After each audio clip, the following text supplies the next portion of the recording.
morning, everybody. Welcome to this roundtable on the AGORA Horizon stage. My name is Jeanne.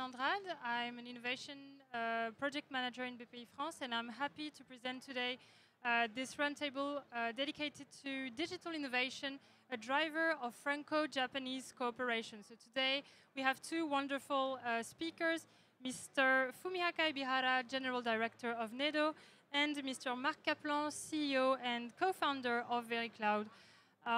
We'll have 30 minutes together, and I would like to highlight how important it is to hear from both the funding agency and also the company innovating when you talk about Franco-Japanese cooperation. So I think it will be very interesting to have both point of views, and we will start first with Mr. Fumihaka Ebihara from NEDO.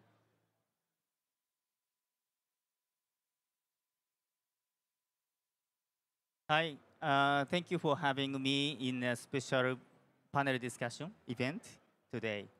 So my name is Fumihaka Ebihara. I'm a Director General in NEDO European Office.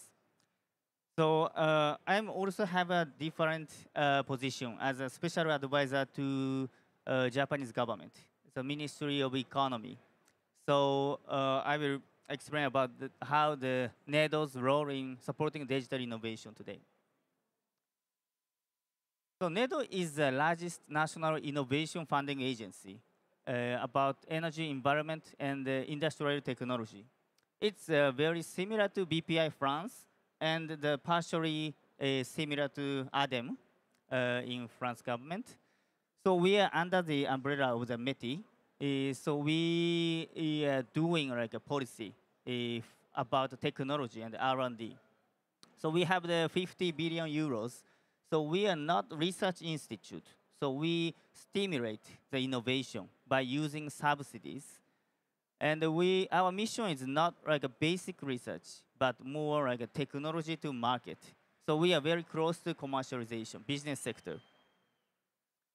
So this is the projects. So we support it in Europe between the Japanese companies and the European companies.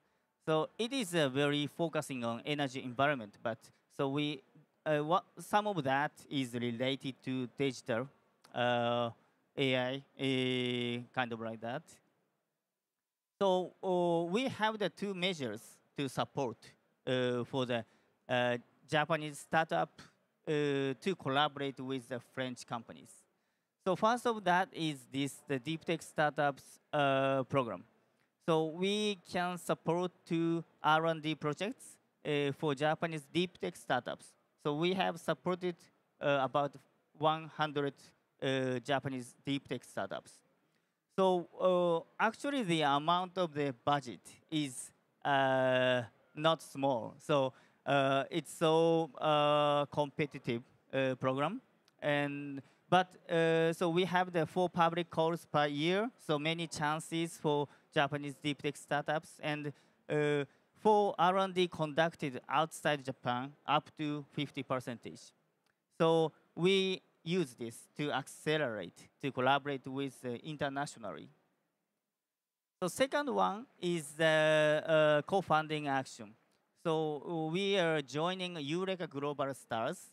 So Japan is collaborating with about 10 countries, including France. So Bpifrance and NEDO can support for the the startups and the companies. So here's so we have Veriqloud, and in Japan side we have a NanoQt. So we co-funding this promising like startups in quantum area. So this is a the great scheme if you have idea to collaborate with the Japanese companies. So I'd like to mention about the basic policy of the quantum computing. Of course, the digital has a very broad area, but in quantum computing, we have the basic, focusing 3 areas. So one is the research, and the other is the vision and the industry. So we promoted so many measures and the goals by the 2030. So 10 million quantum technology users in Japan. So Japan has, as you may know, so we have the strengths in the automobile industry and the robotics and the very hardware industry, so factories. So we can use quantum technology to be more like make the production effective. Not only that, but more like valuable to the production process. And the second one is through quantum technology production to, this is a 300 billion euros. And fostering quantum unicorn companies to create future markets. So this is a vision of the Japanese quantum policies. So this is very aligned with supporting for the Veriqloud and the NanoQt with Bpifrance. So this is the last slide.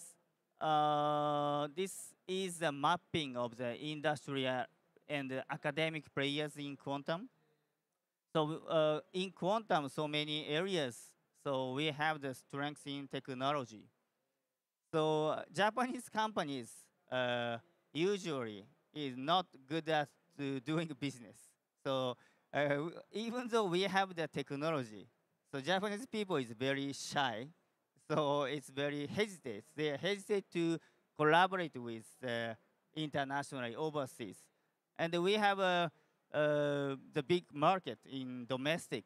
So the role of the government, role of the NEDO is changing the mindset of the Japanese companies and the startups to see overseas. So yes, in each area you can see the name of the startups. So neutral atoms, we have the NanoQt. NanoQt is the startups of the quantum hardware, computing hardware. So the other is we have the big corporate and the startups, so mixed of the players in there. So yes, not only quantum, but AI, AI and other digital technology, we have the other players. So I would like you to know about the, so you have many chances to work with the Japanese companies, and we, NEDO, and Japanese government has willing to, as a big push to that kind of collaboration. Okay. Thank you. Thank you very much. And I think it's really important to see that when you highlight how NEDO can fund those kind of innovations, we can also fund it together with friends. And you mentioned the Global Stars program with NEDO and Bpifrance, which allows us to provide funding for both Japanese and French companies innovating together. And on that topic, we have one of our winners here, Marc. And I would love to hear about your perspective on being a company who innovates with Japan. So, Marc, the floor is yours. Thank you. Good morning, everyone. Bonjour à tous. So we have been awarded the Global Stars last year with Japan. And my mission today is to give you an overview of what the project is about and how the collaboration goes with our Japanese partner, NanoQt. Before that, let me just say I'm the CEO and founder of Veriqloud. We are a company operating at the intersection of cybersecurity and quantum technologies. I will not present everything that we're doing, but I will focus on this project only.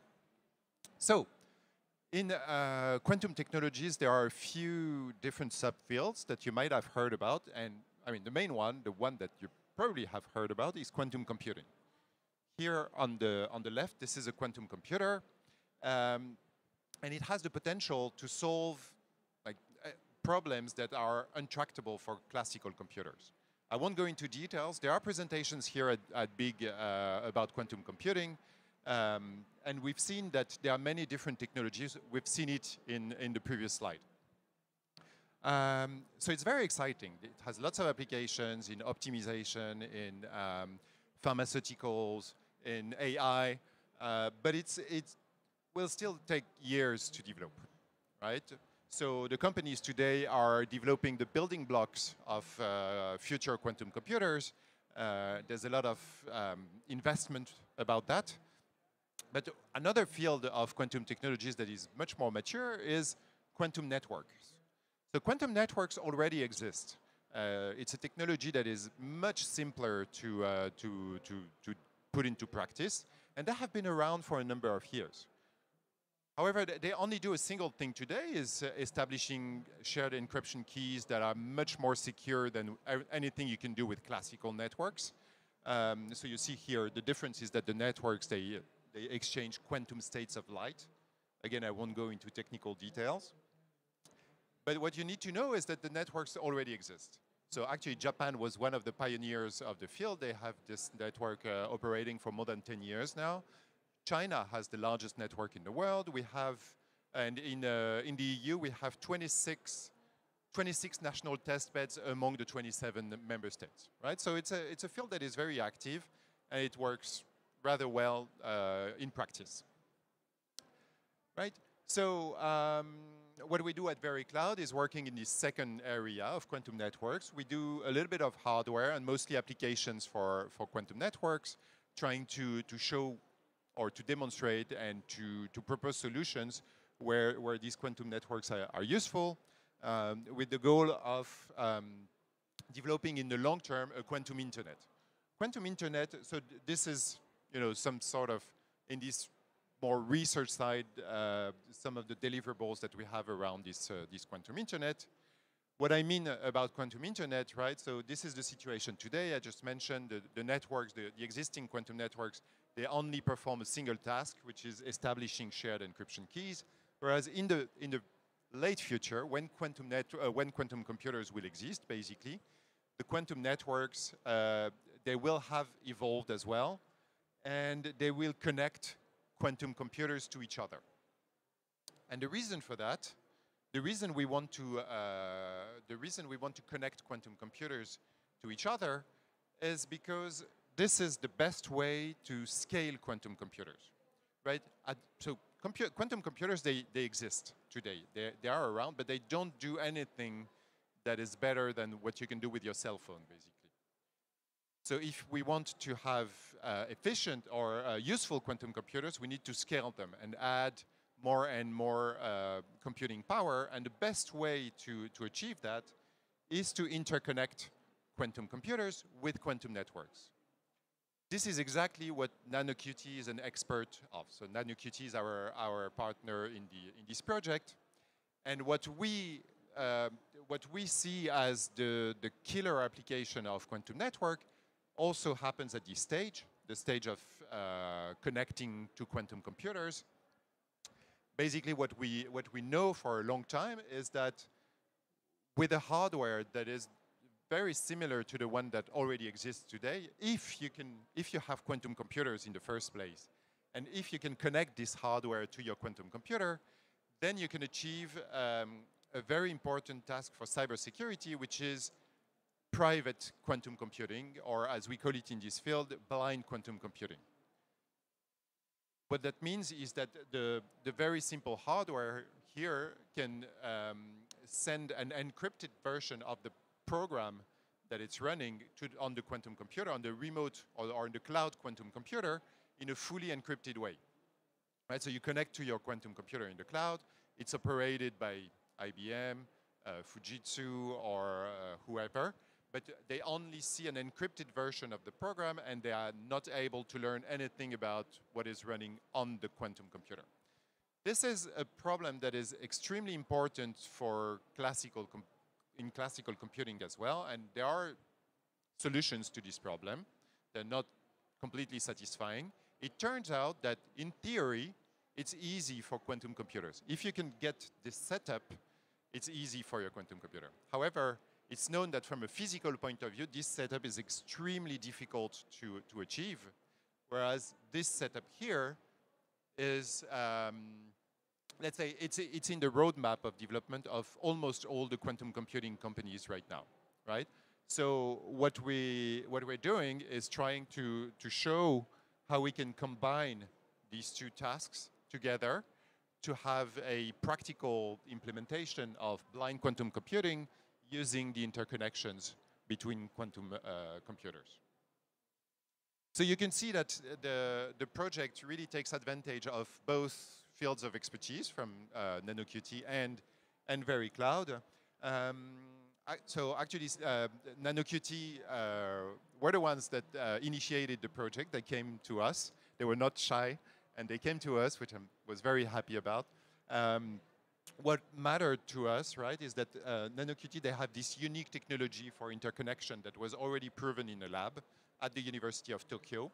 They have a great marketing approach. So marketing in quantum computing is a lot about doing research, and they have high-level publications, patents in the field of quantum computing, and they have the partnerships with major quantum computing companies, even in the US. So it was great to set up this collaboration, and of course, I mean, there are not many companies working on this problem of interconnection. I would say that there are maybe three companies in the world. One is in Europe, one in Japan, and one in the US. Yeah, remember that in quantum technologies, there are not many people experts of the field.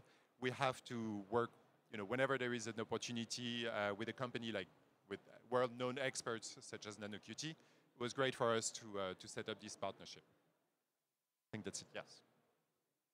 Okay, thank you very much. I think this was a very enlightening presentation, and I would have a few questions for the both of you to maybe go even further in the discussion. Maybe on the point of view of NEDO, what makes France a strategic partner to strengthen the digital and quantum ecosystem in Japan?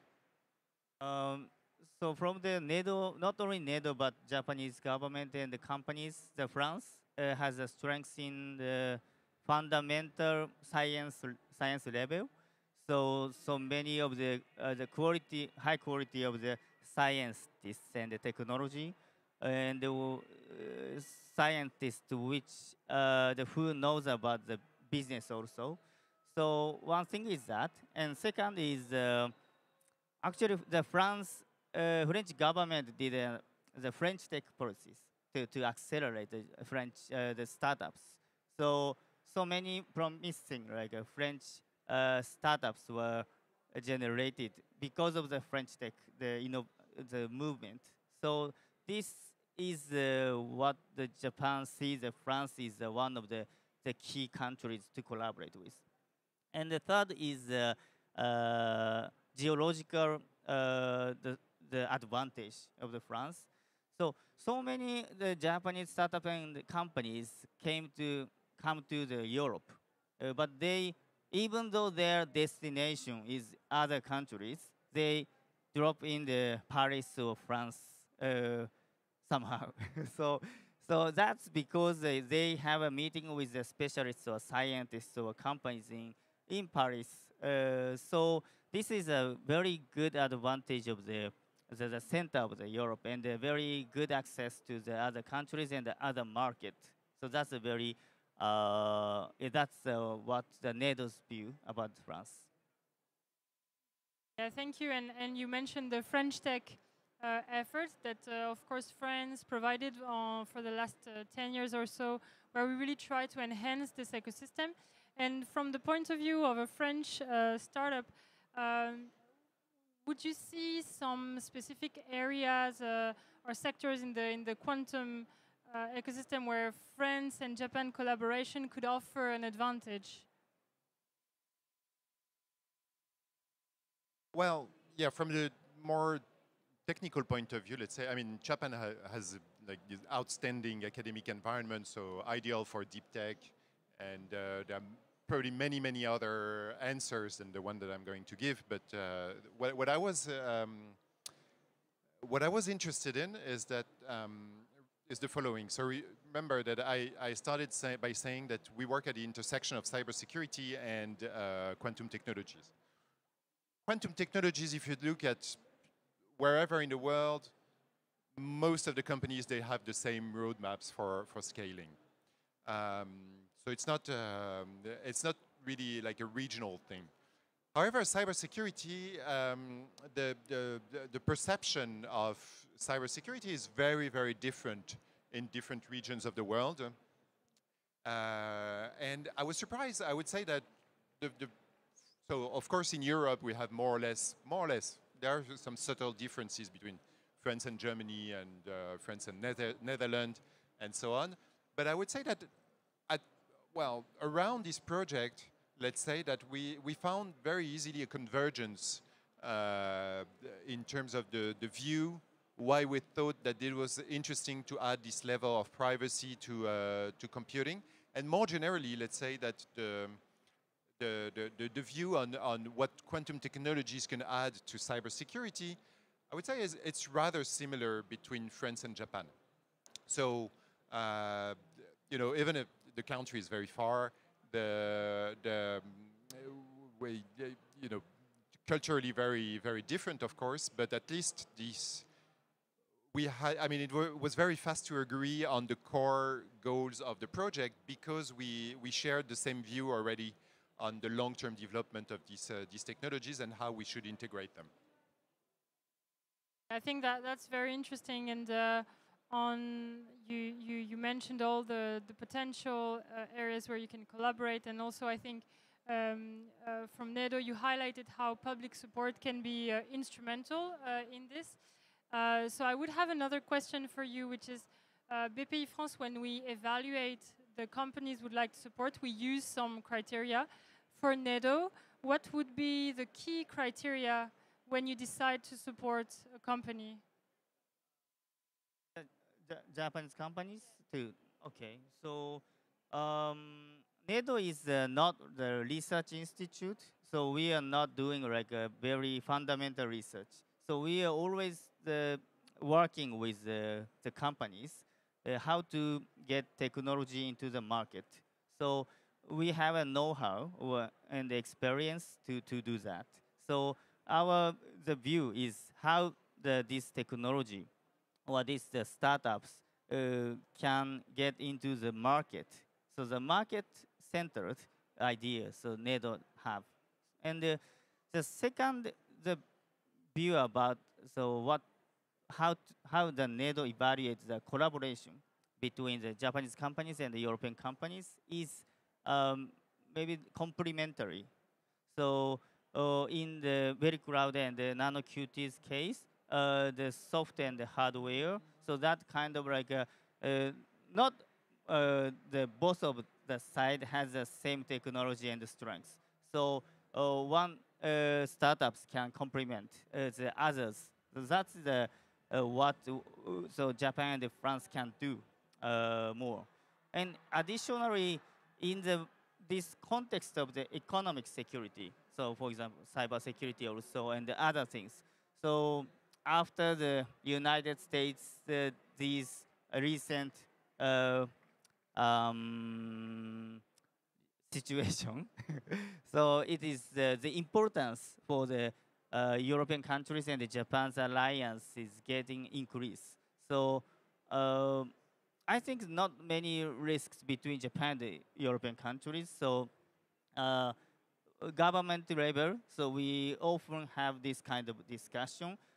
So we hope the industry level, so we would like to accelerate that kind of technology related to economic security and yes, that area. Thank you very much. And you mentioned how complementary the capacities and the skills must be.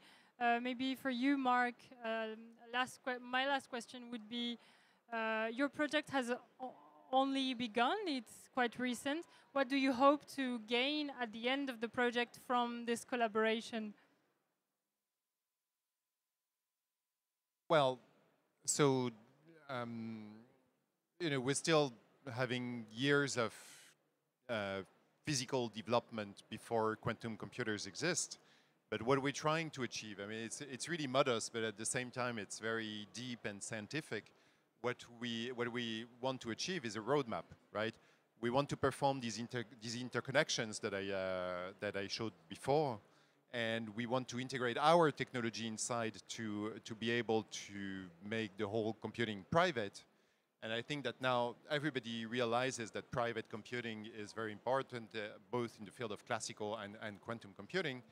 Realizing it in practice for quantum computing is very hard. So yeah, the goal is just to produce a roadmap. How to integrate, what are the protocols, what are the schemes, what we need to do, what are the milestones that we need to achieve. But even if it's a 3 years project, we are still not aiming for an experiment. We are aiming for the blueprint for future experiment, which will take a lot more money because buying this hardware is very expensive. But at least if we could have this roadmap on how we can develop the whole technology and integrate privacy at the very core of the technology, this is what we hope for. Okay, thank you. That's excellent, and we really hope that this project is successful, as we always love to hear about successful stories from France and Japan cooperation, and of course we will look after this collaboration very, very closely. We have a few minutes left. We can close the roundtable now, but if there are any questions from the audience, feel free to raise your hand. And if there aren't, I will thank you very, very much for attending today. Oh, yeah.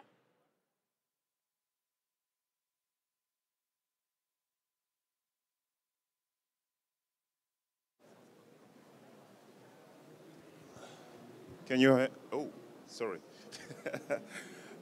Thank you very much for this exchange and this roundtable. I just introduced me. I already built some kind of quantum simulator just for fun. It was a cute, very funny exercise to build that one on my room or my bedroom.